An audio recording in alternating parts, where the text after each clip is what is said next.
Hello everyone, how are you doing? This is MD Tech here with another quick tutorial. In today's tutorial, I'm going to show you guys how to resolve if your USB keyboard is not recognized on your computer.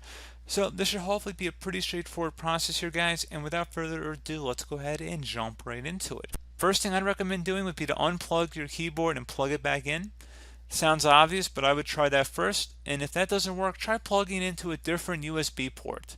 Honestly, that should work for probably 99% of you guys, but we're going to do a couple other things if you're still having an issue after trying that, and that will entail opening up the start menu and then type in settings.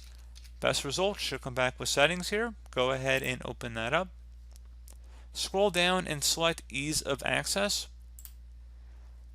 And then on the left side, you want to select keyboard.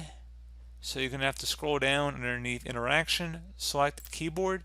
And then on the right panel here, you want to go and locate use filter keys. And it says ignore brief or repeated keystrokes and change keyboard repeat rates. Go ahead and make sure that's in the off position here. And then once you're done with that, close out of here if you had to make any changes. Open up the start menu, type in Troubleshoot. Best result should come back with Troubleshoot settings. Go ahead and open that up. You want to select additional troubleshooters on the right panel. And then underneath Find and Fix Other Problems, select Keyboard, Find and Fix Problems for your computer's keyboard settings, and select Run the Troubleshooter.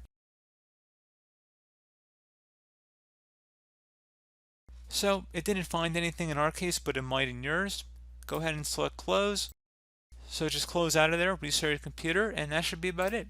So as always, thank you guys for watching this brief tutorial. Do hope I was able to help you out, and I do look forward to catching you all in the next tutorial. Goodbye.